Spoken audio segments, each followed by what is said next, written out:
தன்னை பரிசுத்தப்படுத்துதல், சுய பரிசோதனை செய்தல், தஸ்கியத்துன் நஃப்ஸ் என்று சொல்லுவாங்க, ஜகாத். இது ஒரு வார்த்தை. இன்னொன்று அந்த பொருள் வளர்ச்சி பெறுதல். எந்த பொருளை அல்லாஹ் ஜகாத் கொடுக்க சொல்றானோ அதை கணக்கிட்டு கொடுத்தால், கணக்கிட்டு கொடுத்தது போக எஞ்சி இருக்கக்கூடிய அந்த பொருளாதாரம் இரண்டு வகையாக பலன் பெறுகிறது. ஒன்று அந்த பொருள் வளர்ச்சியாகிறது, வளர்ச்சி பெறுகிறது. இன்னொன்று இருக்கக்கூடிய பொருள் பரிசுத்தமாகிறது. அந்த அழுக்கை எடுத்து வெளியே கொடுத்து விடுவது ஏழைகளுக்கான சொத்தாகும். இதுதான் ஜகாத்தின் நோக்கமாகும். ஹஜ் என்று சொன்னால் அந்த ஹஜ்ஜிலும் கூட அல்லாஹ்வின் கட்டளையை முழுமையாக நாம் வெளிப்படுத்துதல், தான் அடிமை என்பதை வெளிப்படுத்துதல். ஏனென்றால் ஹஜ் உம்ரா இரண்டிலுமே அதற்கான நிய்யத்தை வாய்மொழியில் சொல்லுதல். அந்த நிய்யத்து செய்ததிலிருந்து தல்பியா என்று சொல்லக்கூடிய ஒரு வாசகங்கள் இருக்கிறது. நபிகள் நாயகம் ஸல்லல்லாஹு தல்பியா, தல்பியா என்று சொன்னால் அல்லாஹ்விடத்தில் தன்னை சரணடைய வைத்தல். 5 கடமைகளுக்கு ஒரு நாள் இதை சேர்த்து சொல்றோம் நம்ம. அந்த தல்பியா என்றால் அந்த தல்பியா வார்த்தை என்ன?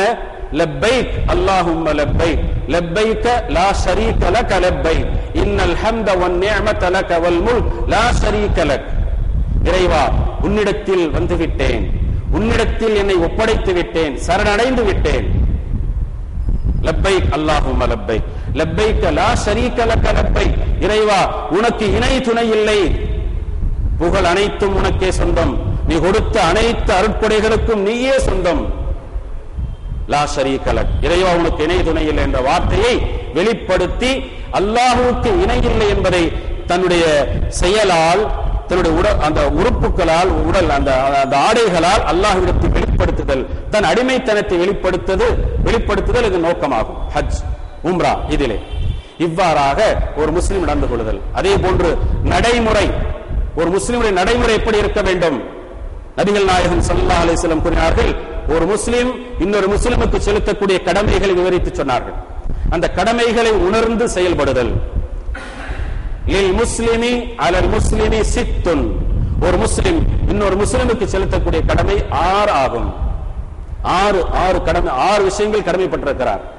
ஒன்று, சல்லிம்ஹு இதா லகீதஹு, ஒரு முஸ்லிம் சகோதரர் இன்னொரு முஸ்லிம் சகோதரரை சந்தித்தால் சலாம் உரைத்தலாகும், சலாம் சொல்ல வேண்டும். சலாம் என்றால் என்ன? சலாத்தினுடைய நோக்கம் என்ன? நாம் அந்த முஸ்லிம் சகோதரரை பார்த்த மாத்திரத்தில் அவர் எல்லா காலமும் எல்லா நலமும் வளமும் பெற வேண்டும், அவருக்கு எந்த பலாய் முசீபத்து அதாவது நோய் நொடி எதுவும் வரக்கூடாது என்று பிரார்த்திக்கின்றார். இது ஒரு சலாம், சலாம் உரைத்தல். இந்த சலாம் உரைத்தல் என்பது முழுமையாக சலாம் சொல்வதென்று இருக்கிறது. முழுமையாக சலாம் சொல்லுதல், முழுமையாக சலாம் என்று சொன்னால் 3 வார்த்தைகளையும் சேர்த்து சலாம் சொல்லுதல். அஸ்ஸலாமு அலைக்கும் வ ரஹ்மத்துல்லாஹி வ பரகாத்துஹு, 3 வார்த்தையும் சேர்த்து சலாம் சொல்லுதல். ஏனென்றால் அல்லாஹ் குறிப்பிடுகின்றான், சலாத்துக்கு பதில் சொல்லும் பொழுது அவர்கள் என்ன வார்த்தையை சொல்லுகிறார்களோ அதை விட அதிகமான வார்த்தையை சொல்ல வேண்டும். இதா ஹய்யீதும் பி தஹிய்யத்தின் ஃபஹய்யூ பி அஹ்ஸன மின்ஹா, உங்களில் ஒருவருக்கொருவர் அன்பளிப்புகளை பரிமாறிக்கொண்டால் நாம் அன்பளிப்பு கொடுத்தவருக்கு பதில் சொல்லும் பொழுது அதை விட கூடுதலான வார்த்தைகளை சொல்லுவது. ஒருவர் அஸ்ஸலாமு அலைக்கும் என்று சொன்னால் வ அலைக்கும் அஸ்ஸலாம் வ ரஹ்மத்துல்லாஹி வ பரகாத்துஹு என்பதாக வார்த்தைகளை சேர்த்து சொல்லுதல். 30 நன்மை கிடைக்கிறது. அஸ்ஸலாமு அலைக்கும் வ அலைக்கும் அஸ்ஸலாம் 10 நன்மை. அஸ்ஸலாமு அலைக்கும் வ ரஹ்மத்துல்லாஹ் வ அலைக்கும் அஸ்ஸலாம் வ ரஹ்மத்துல்லாஹ் 20 நன்மை. அஸ்ஸலாமு அலைக்கும் வ ரஹ்மத்துல்லாஹி வ பரகாத்துஹு வ அலைக்கும் அஸ்ஸலாம் வ ரஹ்மத்துல்லாஹி வ பரகாத்துஹு 30 நன்மை. இப்ப நன்மைகள் அதிகமாகவும் கிடைக்கின்றது இந்த சலாத்தின் மூலமாக. இருவர் சண்டையிட்டுக் கொண்டார்கள். 3 நாட்களுக்கு மேல் பேசாமல் இருக்கக்கூடாது. இஸ்லாம் பேச வேண்டும். எதை சொல்லி பேசுதல்? சமாதானம் செய்து வைக்கக்கூடியவர்கள் கூட சமாதானம் வைத்துவிட்டு பேசுங்கள் என்று சொல்லும் பொழுது, திரும்ப பேசும் பொழுது பழைய கதை எழுக்கிறவங்க இருக்கிறாங்க. எதனால சண்டை போட்டாங்க அதை திரும்ப எடுத்து 3 நாள் திரும்ப 1 மாசம் கூட ஆயிரும். இங்கே அல்லாஹ் இப்படி நபி ஸல்லல்லாஹு அலைஹி வஸல்லம் கூறுகிறார்கள், சலாத்தை சொல்லி பேச்சை துவக்க வேண்டும். 2 பேர் பேசாம இருக்கிறாங்க, 3ஆவது நாள் பேச ஆரம்பிக்கிறாங்க. எதை சொல்லி பேசுதல்? சலாத்தை சொல்லி பேச ஆரம்பித்தல் மிக மிக முக்கியமானது. இந்த சலாம் சிறிய கூட்டம் பெரிய கூட்டத்திற்கு சலாம் சொல்ல வேண்டும். சின்ன ஒரு 4 பேர் உள்ள வர்றாங்க, 40 பேர் உட்கார்ந்து இருக்கிறாங்க, 40 பேருக்கு அந்த 4 பேர் சலாம் சொல்றது. ஒருத்தர் வர்றாரு, பெரிய சபை இருக்குது, சபையெல்லாம் சேர்ந்து அவருக்கு சொல்றதை விட உள்ளே வரக்கூடியவர் சபைக்கு சலாம் சொல்லுதல், அது ஒரு மரியாதை. மரியாதை நிமித்தமாக துஆ, சலாம் என்பது துஆ. இந்த சலாம் என்பது மக்பரா என்று சொல்லக்கூடிய மன்னரை கபருக்கு சொல்றோம், அங்கும் சலாம் இருக்கிறது. அஸ்ஸலாமு அலைக்கும் அஹ்லத் தியாரி மினல் முஃமினீன வல் முஸ்லிமீன், முஸ்லிம்களாகிய மூமின்களாகிய குடியிருக்கக்கூடிய உங்கள் எல்லோருக்கும் சலாம் உண்டாகட்டும் என்ற சலாம், அந்த சலாத்தை சொல்லி நுழைதல். சலாம் மிக மிக முக்கியமானது, கடமை என்று பெருமானார் ஸல்லல்லாஹு அலைஹி வஸல்லம் குறிப்பிட்டார்கள். அடுத்தபடியாக இதஸ்தன்ஸஹக ஃபன்ஸஹ் லஹு, ஒரு முஸ்லிம் சகோதரர் தம்மிடத்திலே ஒரு ஆலோசனை கேட்கிறார். நான் இந்த காரியம் தொடங்கலாம் என்று இருக்கின்றேன், உங்களுடைய ஆலோசனை சொல்லுங்கள் என்று சொன்னால், அந்த நேரத்தில் அவர் ஒன்றுமே சொல்லாமல் இருக்கக்கூடாது. தன்னுடைய ஆலோசனையை கொடுத்த நல் ஆலோசனை வழங்குதல், நல் ஆலோசனை வழங்குதல் ஒரு முஸ்லிம் இன்னொரு முஸ்லிமுக்கு செலுத்தக்கூடிய கடமையாகும். இதஸ்தன்ஸஹக ஃபன்ஸஹ் லஹு. அடுத்தபடியாக இதா ஆதஸ ஃபஹமிதல்லாஹ ஃபஷம்மித்ஹு, ஒருவர் தும்மல் விட்டார். தும்மல் விடுதல் ஒரு மனிதனுக்கு ஏற்படக்கூடிய உபாதைகள், அது ஒன்று தும்மல். அந்த தும்மல் விடும் பொழுது கூட தும்மல் விடுபவர் இது அல்லாஹ்வின் நியமத்தாகும். தும்மல் அல்லாஹ் கொடுக்கிற நியமத்து. ஏனென்றால் தும்மல் விடும் பொழுது உடம்பில் இருக்கக்கூடிய உபாதைகள் தரக்கூடிய கெட்ட கிருமிகள் வெளியாகின்றது. வெளியாகும் பொழுது அல்லாஹ் நமக்கு ஆரோக்கியத்தை தருவதற்காக இந்த தும்மல் என்ற நியமத்தை கொடுத்திருக்கிறான். அந்த தும்மல் விடும் பொழுது அல்ஹம்துலில்லாஹ் என்று சொல்வதாகும். அல்ஹம்துலில்லாஹ் என்று சொல்லி அருகில் இருக்கக்கூடிய முஸ்லிம் கடமையாகும், யர்ஹமுக்கல்லாஹ், அல்லாஹ் உனக்கு அருள் செய்வானாக என்று அவருக்கு நாம் துஆ செய்வது. அல்லாஹ், அதாவது தும்மல் விடுதலை கூட இஸ்லாம் ஒரு கடமை அழகாக, ரொம்ப அழகாக சொல்லித் தருது. சகோதரத்துவத்தை, அன்போடு பண்போடு பாசத்தோடு பழகக்கூடிய அந்த குணங்களை இஸ்லாம் அவ்வளவு அழகாக சொல்லித் தருகிறது. கடமை என்று சொல்லுகிறது. தும்மல் விட்டு அல்ஹம்துலில்லாஹ் சொன்னால் அந்த அல்ஹம்துலில்லாஹுக்கு யர்ஹமுக்கல்லாஹ் என்று சொல்லி அவருக்கு நாம் பதில் சொல்லுதல், இது ஒரு கடமையாகும். அடுத்த கடமை இதா மரித ஃபஉதுஹு, இதா மரித ஃபஉதுஹு, ஒரு முஸ்லிம் சகோதரர் நோய்வாய்ப்பட்டு விட்டால் நோய் நலம் விசாரிக்க செல்லுதல். நோய் நலம் விசாரிக்க செல்லுதல் இல்ல என்னுடைய சொந்தக்காரராக இல்ல, என் சம்பந்தியாக இல்ல, எனக்கு அப்படி ஒன்றும் பழக்கம் இல்ல என்ற அர்த்தத்தில் இல்லாமல் முஸ்லிம் சகோதரர் யார் நோய்வாய்ப்பட்டிருந்தாலும் அந்த நோயாளியை நலம் விசாரிக்க செல்லுதல். மருத்துவமனைகளுக்கு கூட செல்ல வேண்டும், அங்கு சென்று நோயாளிகளை பார்க்க வேண்டும். பார்த்தால் நமக்கு ஈமான் அதிகரிக்கும். அல்லாஹ் நம்மை பாதுகாத்திருக்கிறான். அல்ஹம்துலில்லாஹி அல்லதி ஆஃபானி மிம்ம பதலாக பிஹி வ ஃபضலனி அலா கஸீரின் மிம்மன் خلق தஃதீலா, இறைவன் இவருக்கு இருக்கக்கூடிய சோதனை விட்டு என்னை பாதுகாத்தான். அல்லாஹ்வின் சிந்தனை வரும் அங்கே. வ ஃபضலனி அலா கஸீரின் மிம்மன் خلق தஃதீலா, அவருடைய படைப்புகளில் அல்லாஹ் என்னை சிறப்பாக வைத்திருக்கின்றான். அல்லாஹ்வுக்கு நன்றி செலுத்தக்கூடிய ஒரு தன்மையும் நோயாளியை சந்திக்கும் பொழுது வரும். ஆனால் அத்தோடு வந்து விடாமல் அவருக்கு துஆவும் செய்ய வேண்டும், நோயாளிக்கு துஆ செய்ய வேண்டும். நபிகள் நாயகம் ஸல்லல்லாஹு அலைஹி வஸல்லம் சுருக்கமாக இரண்டு வார்த்தைகளை சொல்லிக் கொடுத்தார்கள். லா பஅஸ தஹூருன் இன்ஷா அல்லாஹ், நோயாளியை பார்க்கும் பொழுது லா பஅஸ தஹூருன் இன்ஷா அல்லாஹ், கவலைப்படாதீர்கள், தைரியமாக இருங்கள், சீக்கிரமாக குணம் அடைந்து விடுவீர்கள் என்று அவருக்கு நாம் பிரார்த்தனை செய்ய வேண்டும். இது அல்லாமல் அவர் பொருளாதாரத்தில் ஒருமையாக இருந்தால், ஏழை எளியவராக இருந்தால், செலவு செய்வதற்கு கஷ்டப்படக்கூடியவராக இருந்தால் அவருக்கு நம்மால் முடிந்த பொருளாதார உதவிகளை செய்தல் கடமையாகும். அதே போன்று உடல் உழைப்புகள், யாருமே இல்ல, எத்தனை பேர் பார்க்கிறோம், யாருமே ஒரு உறவினர் இருக்க மாட்டாங்க, சொந்த பந்தங்கள் இருக்க மாட்டாங்க, நண்பர்கள் இருக்க மாட்டாங்க, தனிமையாக இருப்பார்கள். ஒரு மாத்திரை மருந்து வாங்க முடியாதவங்கனால பொருளாதாரத்திலும் இதா இருப்பாங்க. சில நேரம் பொருளாதாரம் இருக்கும், உடல் உழைப்பு செய்வதற்கு யாரும் இருக்க மாட்டாங்க. நாம் அங்கே சென்று அவர்களிடத்திலே நோய் நலம் விசாரிக்க செல்லுதல், இது ஒரு சுன்னத்தாகவும் ஆகும். நபிகள் நாயகம் ஸல்லல்லாஹு அலைஹி வஸல்லம் நோய் நலம் விசாரிக்க செல்லுவார்கள். தினமும் நபி ஸல்லல்லாஹு அலைஹி வஸல்லம் அவங்க காலையில ஃபஜ்ர் தொழுது சஹாபாக்களோட அளவலாவி கொண்டிருப்பார்கள்.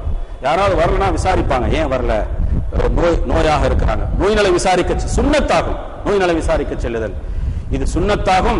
நபி ஸல்லல்லாஹு அலைஹி வஸல்லம் கடமை என்று கூறினார்கள், நோய் நலம் விசாரிக்க செல்லுதல்.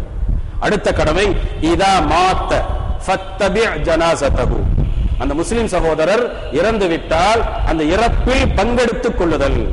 இறப்பில்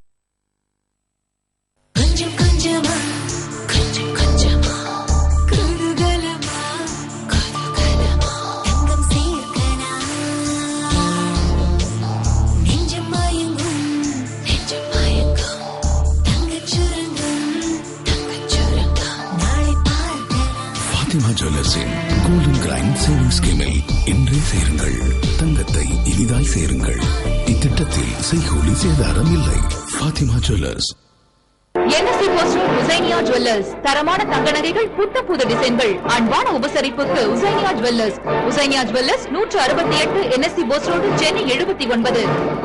கண்கவர் அணிகலன்களின் சாம்ராஜ்யம் ஹூர்லின் கவரிங். அழகின் அழகிற்கு ஆனந்த ஆபரணம். ஹூர்லின் கவரிங். எண்ணற்ற மாடல்கள், எண்ணங்களுக்கு ஏற்ற டிசைன்கள். ஹூர்லின் கவரிங். மங்கையரின் மனங்களின் ஹூர்லின் கவரிங். இப்பொழுது பரபரப்பான விற்பனை. பண்டிகை கால சிறப்பு தள்ளுபடி.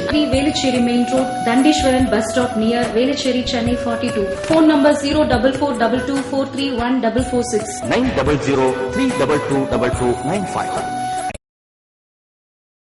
பங்கெடுத்துக் கொள்ள வேண்டும். இறப்பில் பங்கெடுக்குவது என்று சொன்னால் நபிகள் நாயகம் ஸல்லல்லாஹு அலைஹி வஸல்லம் குறிப்பிட்டார்கள், யார் இறந்த வீட்டிலே பங்கெடுப்பதற்காக சென்று விசாரித்து வருவதென்று ஒன்று இருக்கிறது. ரெண்டு இருக்குது. மௌத்து வீட்டுக்கு போய் விசாரிக்க ரெண்டு வகை இருக்குது. ஒன்று விசாரித்து விட்டு வருதல், இன்னொன்று அடக்கும் வரை அங்கிருத்தல். ரெண்டுமே இருக்கு. இப்ப நபி ஸல்லல்லாஹு அலைஹி வஸல்லம் கூறும் பொழுது, யார் மௌத்து வீட்டில் விசாரித்து விட்டு வருகிறார்களோ, விசாரித்து வருபவர்கள் அவர்களுக்கு ஒரு கீராத் நன்மை என்று கூறினார்கள். யார் மௌத்து வீட்டில் அடக்கும் வரை இருந்து தங்களால் முடிந்த அந்த முயற்சிகளை, அந்த உழைப்புகளை, உதவிகளை செய்து வருகிறார்களோ அவர்களுக்கு 2 கீராத் நன்மை என்று சொன்னார்கள். கீராத் என்று சொன்னால் உஹது மலை அளவு நன்மை என்று கூறினார்கள். உஹது மலை அளவு பெரிய நன்மை. அது நன்மையை பெரிதுபடுத்தி சொல்வதற்காக இவ்வளவு பெரிய நன்மை கிடைக்கின்றதாக நபி ஸல்லல்லாஹு அலைஹி வஸல்லம் குறிப்பிட்டார்கள். இந்த 6 கடமைகளும் ஒரு முஸ்லிம் இன்னொரு முஸ்லிமுக்கு செலுத்தக்கூடிய கடமையாகும். அப்ப ஈமான் உள்ளத்தை சரி செய்து கொண்டிருக்கிறோம். அடுத்து இஸ்லாம் என்ற வெளிரங்கமாக நம்முடைய நடைமுறையின் மூலமாக இஸ்லாம் எதை நமக்கு கற்பித்துத் தருகிறதோ அந்த அடிப்படையில் நம்மை நாம் அமைத்துக் கொள்ள வேண்டும். அப்பொழுதுதான் பரிபூர்ணமான ஒரு மனிதனாக நாம் வாழ முடியும். உள்ளத்தையும் சரி செய்து கொண்டோம், வெளிரங்கத்தையும் சரி செய்து கொண்டோம். உட்புறம், அதாவது அந்தரங்கமும் சரியாக இருக்க வேண்டும், வெளிரங்கமும் சரியாக இருக்க வேண்டும். இதைத்தான் இஸ்லாம் நமக்கு அழகாக போதிக்கின்றது. ஆக மொத்தத்தில் ஈமான் என்ற அந்த தன்மைகளையும் அந்த கடமைகளையும் சரியாக நிறைவேற்றி அந்த ஈமான் என்ன எதிர்பார்க்கின்றது, உள்ளத்தை சரி செய்து கொள்வதற்காக. ஏனென்றால் தொழுகை, அந்த தொழுகையில தொழுகையாளிகள் வெற்றி பெற்று விட்டார்கள். ஒரு வசனத்துல எப்படிப்பட்ட தொழுகையாளிகள்? கத் அஃப்லஹல் முஃமினூன் அல்லதீனஹும் ஃபீ ஸலாத்திஹிம் காஷியூன். யார் தொழுகையில் பயபக்தியோடு தொழுகிறார்களோ, தொழுகையில் பயபக்தி இருக்க வேண்டும், இறை அச்சம் இருக்க வேண்டும். தொழுகின்றோம், தக்பீர் கட்டியதிலிருந்து சலாம் கொடுக்கும் வரை தன்னுடைய அடிமைத்தனத்தை வெளிப்படுத்தும் பொழுது நாம் தொழுகையில் இருக்கின்றோம் என்ற உள்ளச்சத்தோடு குஷூ என்ற வார்த்தை அரபியில் பயன்படுத்தப்படுகிறது. காஷிஈன். قد أفلح المؤمنون الذين هم في صلاتهم خاشعون. தொழுகையில் பயபக்தியோடு தொழக்கூடிய தொழுகையில் அவருடைய தொழுகை அப்படிப்பட்ட மூமின்கள் வெற்றி பெற்று விட்டார்கள் அல்லாஹ் கூறுகின்றார். இன்னொரு வசனத்துல ஃபவைலுல் லில் முஸல்லீன் அல்லதீன ஹும் அன் ஸலாத்திஹிம் சாஹூன். சில தொழுகையாளிகள் அவர்களுக்கு வயல் என்ற கேடு இருக்கிறது. யார் அவர்கள்? அல்லதீன ஹும் அன் ஸலாத்திஹிம் சாஹூன். தொழுகையில் மறதியோடு இருப்பார்கள். தொழுகிறமான்னு கூட தெரியாது, தொழுகையில தான் நிக்கிறமான்னு கூட தெரியாது. அப்படிப்பட்ட தொழுகை அவர்களுக்கு கேடை விளைவிக்கும். அல்லதீனஹும் அன் ஸலாத்திஹிம் சாஹூன். இன்னொரு வசனத்தில் அல்லாஹ் குறிப்பிடுகின்றான், இதா காமு இல ஸலாத்தி காமு குஸாலா. முனாஃபிக்குகள் என்று சொல்லக்கூடிய நயவஞ்சகர்கள் அவர்களின் தொழுகை சோம்பேறித்தனமான தொழுகையாக இருக்கும். முனாஃபிக்குகளுடைய தொழுகை. அப்ப தொழுகையில் பயபக்தியோடு இருத்தல், இப்படியாக உள்ளமும் புறமும் சரியான முறையில் அமைத்துக் கொண்டு நம்முடைய தொழுகையை அமைத்துக் கொண்டால், நம்முடைய ஈமானை அமைத்துக் கொண்டால், நம் இஸ்லாத்தை அமைத்துக் கொண்டால் அல்லாஹ் நமக்கு நேரான வழியை காட்டித் தருகின்றான். இந்த செய்திகளை நாம் எப்படி தெரிந்து கொண்டோமோ இதை பிறருக்கு சொல்லுதல் மிக முக்கியமானது. எந்த ஒரு நல்ல செய்தியை நாம் எடுத்துக்கொண்டாலும் கூட அதை பிறருக்கு சொல்லுதல். நபிகள் நாயகம் ஸல்லல்லாஹு அலைஹி வஸல்லம் குறிப்பிட்டார்கள், நல்லரல்லாஹு இம்ரான். அல்லாஹ் அப்படிப்பட்ட மனிதரை செழிப்பாக்கி வைப்பானாக, அனைத்து நலவையும் தந்திருப்பானாக. யார் என்று சொன்னால் அவன் என்னுடைய கருத்தை, ஒரு முஸ்லிம் ஒரு முஃமின் என்னுடைய கருத்தை கேட்டு பிறருக்கு அதை சொல்லுதல், அதை பிறருக்கு சொல்ல வேண்டும். சொல்லும் பொழுது சில நேரங்களில் சொல்லுபவரை விட கேட்பவர்கள் இன்னும் தரம் உயர்ந்தவர்களாக ஆக முடியும். அவர்கள் தங்களை பக்குவப்படுத்திக் கொள்ள முடியும். அப்படியும் இருப்பதற்கான வாய்ப்பு இருக்கின்றது. ஃபருப்ப சாமிஇன் அவ் ஆமின் மஸ்மூஇன். சொல்லுபவரை விட கேட்பவர்கள் சில நேரங்களில் அவர்களை பக்குவமான மக்களாக இருக்க முடியும். அந்த அடிப்படையிலே எதை கேட்டோமோ அதை பிறருக்கு சொல்ல வேண்டும். இந்த அடிப்படையில் இருந்தால் அல்லாஹ் அதன் கூலியை முழுமையாக கொடுக்கின்றான். அதையும் நபிகள் நாயகம் ஸல்லல்லாஹு அலைஹி வஸல்லம் குறிப்பிட்டார்கள். யார் ஒருவர் நல்ல வழியை காட்டுகிறாரோ, மன் சன்ன சுன்னத்தன் ஹஸனத்தன், யார் நல்வழியை பிறருக்கு காட்டுகிறார்களோ, மன் சன்ன சுன்னத்தன் ஹஸனத்தன் ஃபலஹு அஜ்ருஹா வ அஜ்ரு மன் அமில பிஹா, அவருக்கு சொன்னதற்கான கூலியும் கிடைக்கும். வ அஜ்ரு மன் அமில பிஹா, இவருடைய பேச்சை கேட்டு யார் நல்ல அமல் செய்தார்களோ அந்த நல்ல அமல் செய்தவருக்கும் கூலி கிடைக்கும், அதை தூண்டியவருக்கும் அதே போன்று கிடைக்கும். வலா யன்குஸு மின் உஜூரிஹிம் ஷைஆ, அவர் செய்த அந்த அமலுடைய கூலி அவருக்கும் அப்படியே கிடைக்கும், சொல்லிக் கொடுத்தவருக்கும் வழிகாட்டியவருக்கும் அப்படியே கிடைக்கும். இப்போ ஒருத்தர் மூலமாக எவ்வளவு நன்மைகள் நபிகள் நாயகம் ஸல்லல்லாஹு அலைஹி வஸல்லம் அவர்கள் இந்த நன்மையெல்லாம் உங்களுக்கு போய் கிடைச்சிட்டு இருக்கோம். எத்தனை கருத்துக்களை சொல்லி சென்றார்கள், எத்தனை கோடான கோடி மக்கள் அதை கேட்டு அமல் செய்தார்கள், இன்று வரை சொல்லிக் கொண்டிருக்கிறோம். இங்கே கேட்கக்கூடிய நீங்களும் உங்கள் மூலமாக உங்கள் வாழ்க்கையில் யாரெல்லாம் சந்திக்கின்றீர்களோ சொல்லும் பொழுது உங்களுடைய சொல்லின் மூலமாக யார் நேர்வழி பெறுகிறார்களோ அந்த நேர்வழியில் அனைத்து நன்மை இவர்களுக்கு கிடைக்கும். மன் சன்ன சுன்னத்தன் ஹஸனா, நல்ல வழியை காட்டக்கூடியவர்களுக்கு அல்லாஹ் அந்த நல்ல கூலியை கொடுக்கின்றான். இதற்கு மாறாக வமன் சன்ன சுன்னத்தன் ஸய்யிஆ, ஒருவர் தவறான வழியை காட்டுகிறார், தவறான வழி, இவர் மூலமாக ஒரு வழி கெடுகின்றார், வழி தவறுகின்றார் என்று சொன்னால், மன் சன்ன சுன்னத்தன் ஸய்யிஆ ஃபலஹு விஸ்ருஹா வ விஸ்ரு மன் அமில பிஹா, அந்த தவறின் மூலமாக கிடைக்கக்கூடிய அனைத்து பாவமும் இவரை வந்து சேரும். இதில் அல்லாஹ் மிகப்பெரிய ஒரு அன்பாளனாக இருக்கின்றான், பேரன்பாளன். ஒரு நன்மையான காரியத்தை செய்வதற்காக நாம் நாடிவிட்டால் அந்த நாட்டத்திற்காக நன்மை கொடுக்கின்றான். நல்ல காரியம் செய்யணும்னு நினைக்கிறோம், அந்த காரியம் செஞ்சு முடிக்கிறோமோ இல்லையோ, அந்த நினைத்ததற்காக நியத்து வைத்ததற்காக நன்மை எழுதப்படுகிறது. நன்மையான காரியத்தை செய்துவிட்டால் 1க்கு 10ஆக 700ஆக 7000ஆக 1,00,000ஆக கொடுக்கின்றான் அது செயல்படும் பொழுது. ஆனால் தீய காரியத்தை செய்ய நாடிவிட்டால் செய்யும் வரை மாணவர்கள் காத்திருக்கிறார்கள், செஞ்சாத்தான் பாவம், இல்லாட்டி இல்லை. இப்போ ஒரு நன்மையான காரியம் 1க்கு 10 அல்லாஹ் குறிப்பிடுகின்றான். மன் ஜாஅ பில் ஹஸனதி ஃபலஹு அஷ்ரு அம்சாலிஹா, யார் ஒருவர் ஒரு நல்ல காரியத்தை செய்கிறாரோ அது 1க்கு 10ஆக கொடுக்கின்றான். இன்னொரு இடத்துல அல்லாஹ் குறிப்பிடுகின்றான் செலவு செய்யும் விஷயத்தில், மஸலுல் லதீன யுன்ஃபிகூன அம்வாலஹும் ஃபீ ஸபீலில்லாஹ், அல்லாஹ்வின் பாதையில் யார் செலவு செய்கின்றார்களோ அந்த செலவீனங்களுக்கு அல்லாஹ் உதாரணம் சொல்கிறான். மஸலுல் லதீன யுன்ஃபிகூன அம்வாலஹும் ஃபீ ஸபீலில்லாஹ் கமஸலி ஹப்பத்தின், அது ஒரு வித்தை போன்றாகும். ஒரு வித்து, தர்மம் கொடுக்கின்றோம், வெளியில போய்கிட்டு இருக்கிறோம், ஒருவர் பசியாக தாகத்தோடு வருகின்றார், அவருக்கு ஒரு 10 ரூபாய் கொடுக்கிறோம். இந்த 10 ரூபாய் கொடுத்துட்டு இன்னொன்று இருக்குது, நம்ம அதை கொடுத்தோம் அல்லாஹ்ட துஆசனை, யா அல்லாஹ் இவ்வளவுதான் எனக்கு வசதி, 10 ரூபாய் கொடுத்துருக்கிறேன், எனக்கு 10 லட்சம் ரூபாய் வேணும்னு அல்லாஹ்ட கேட்கலாம். அல்லாஹ்ட கேட்கலாம், எனக்கு இவ்வளவுதான் முடியும், நான் 10 ரூபாய் தான் கொடுக்கிற தகுதி உள்ளவன், இவ்வளவுதான் என்னால முடியும், ஆனா நீ எவ்வளவு கொடுத்தாலும் உன்னுடைய ஹசானா குறையாது, எனக்கு இவ்வளவு தேவை, அல்லாஹ்ட கேட்கலாம். அப்ப 1க்கு 700 மடங்காக கொடுக்கின்றான். ஒரு வித்தை போடுவதாகும், வித்து மாதிரி. அது தர்மம் கொடுக்கும் பொழுது ஒரு விதை விதைச்சிட்டோம், ஆனால் இக்லாஸா செய்யணும், அல்லாஹுக்கா செய்யணும். இவ்வளவு விஷயங்களை கேள்விப்பட்டன அனைத்தும் அல்லாஹுவின் திருப்பொருத்தத்திற்காகத்தான் செய்ய வேண்டும். பிறர் பாராட்டுவதற்காக, பிறர் மெச்சுவதற்காக, பெரிய தர்மகர்த்தா என்று சொல்வதற்காக செய்யக்கூடாது, அல்லாஹுக்காக செய்ய வேண்டும். அதைத்தான் மஸலுல் லதீன யுன்ஃபிகூன அம்வாலஹும் ஃபீ ஸபீலில்லாஹ், இறைவனின் பாதையில் செலவு செய்வது கமஸலி ஹப்பத்தின், ஒரு வித்தை விதைப்பதை போன்றதாகும். அன்பதத் சதா சனாபில், ஒரு வித்தை நாம் விதைத்தால் அதிலிருந்து 7 கதிர்கள் வெளியாகும். குர்ஆன் வசனம் நான் சொல்றது, நான் சொன்னது பூராமே குர்ஆன் வசனம் தான். அன்பதத் சதா சனாபில், 7 கதிர்கள் வரும். ஃபீ குல்லி சும்புலத்தின் மியத்து ஹப்பா, ஒவ்வொரு கதிரிலும் 100 வித்துக்கள் இருக்கும். இப்ப 7 கதிர்களில் 700 வித்து. நாம கொடுக்கக்கூடிய தர்மம் 1க்கு 700ஆக கொடுக்கின்றான். அத்தோடு நின்று விடுகின்றதா? இல்லை. அல்லாஹ் சொல்லுகிறான், அவர் எவ்வளவு நல்லெண்ணத்தோடு கொடுக்கிறாரோ அந்த நல்லெண்ணத்திற்கு அல்லாஹ் இப்படி கொடுக்கின்றான். வல்லாஹு யுதாயிஃபு லிமன் யஷா, தான் நாடியவர்களுக்கு பன்மடங்காக பல்கி பெருகி கொடுக்கின்றான்.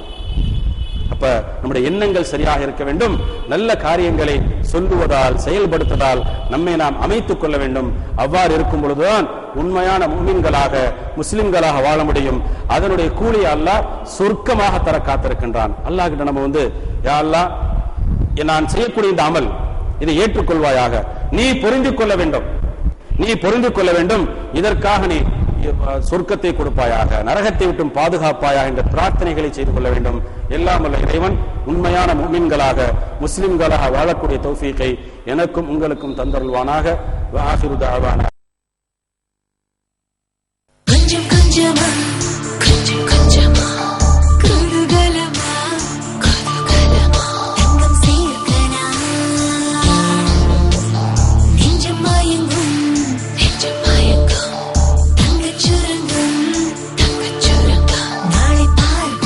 ஃபாத்திமா ஜுவல்லர்ஸின் கோல்டன் கிரைண்ட் சேவிங் ஸ்கீமில் இன்றே சேருங்கள், தங்கத்தை இனிதாய் சேருங்கள். இத்திட்டத்தில் செய்கூலி சேதாரம் இல்லை. Fathima jewellers. NSC post road Hussainia jewellers. தரமான தங்க நகைகள், புத்த புது டிசைன்கள், அன்பான உபசரிப்புக்கு Hussainia jewellers. Hussainia jewellers 168 NSC post road, Chennai 79. என் பாப்பாக்கு உடம்பே சரியில்லை. என்ன ஆச்சு? தலைவலி வந்ததா? மருந்து கொடுத்தேன், சரியா போச்சு. ஆனா கால் வலி வந்துச்சு. கால் வலிக்கு மருந்து கொடுத்தேனா சரியா போச்சு. ஆனா எல்லா வலியும் வந்துச்சு. ஒரு வியாதிக்கு மருந்து சாப்பிட்டு இன்னொரு வியாதி வரணுமா? நோ, இனி வராது. யுனானி மருத்துவம். யுனானி மருத்துவம்னா நோயையும் குணப்படுத்தும், உடலையும் பலப்படுத்தும். யுனானினா ரபானி, ரபானினா யுனானி. Doctor Hakeem S A. சையத் சத்தார், ரப்பானி வைத்தியசாலா, ராயப்பேட்டை. இந்த நிகழ்ச்சி தொடர்ந்து வர வாழ்த்தும் நெஞ்சங்கள்.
அஸ்ஸலாமு அலைக்கும் வரஹ்மத்துல்லாஹி வபரகாத்துஹு.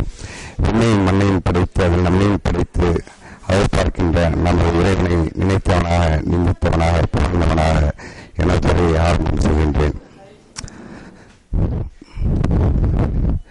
இந்த இரத்த தான முகாமை சிறப்பான முறையிலே அடிக்கடி நடத்தி இஸ்லாமிய சமுதாயத்திற்கும் மாற்ற செயல்களையும் பயன்பெறும் விதமாக நடத்தி கொண்டிருக்கின்ற நமது தலைவர்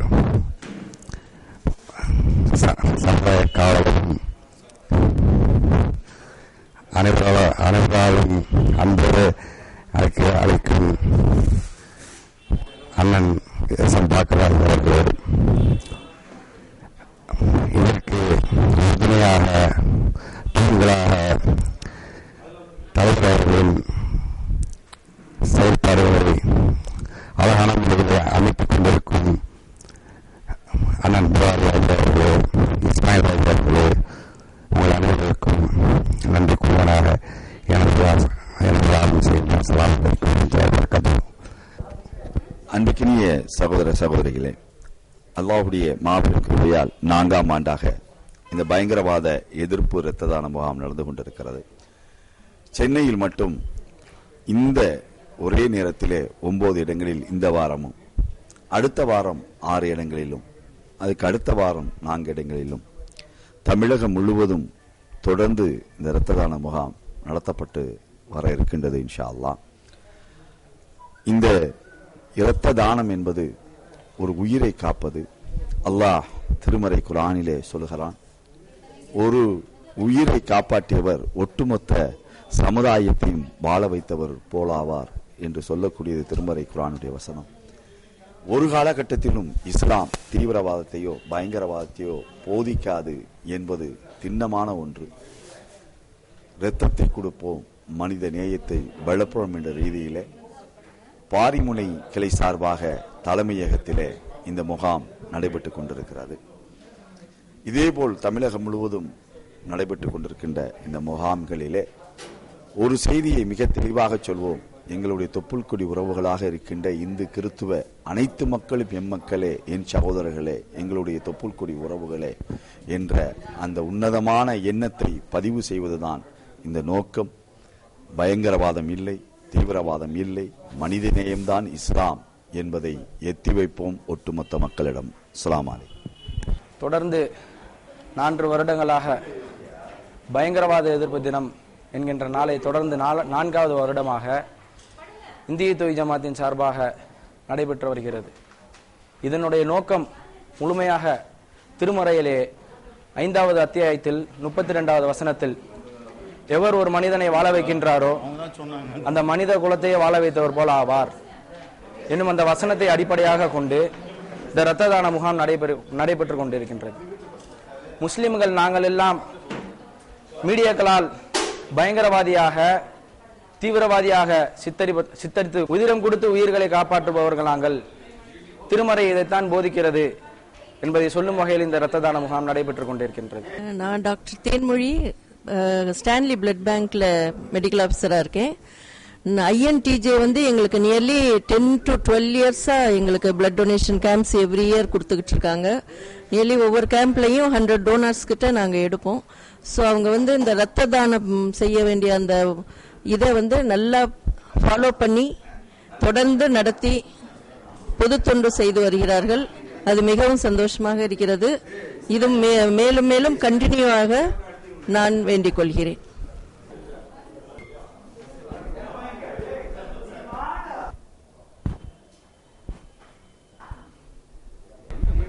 இன்று மரியாதைக்குரிய இந்திய ஜமாத் ஹை என்ற அமைப்பின் சார்பாக மரியாதைக்குரிய வாக்கர் அவர்களுடைய தலைமையிலே சென்னையில் மட்டும் 9 இடங்களிலே மிக அற்புதமான ஒரு திட்டம், உயிர் காக்கக்கூடிய திட்டமாக இந்த இரத்த தான முகாம் தொடங்கப்பட்டிருக்கிறது. இதிலும் கூட சமூக விரோதிகளுக்கு எதிர்ப்பு தரமாகவும் இந்த தினத்தை கடைபிடித்துக் கொண்டிருக்கிறார்கள்.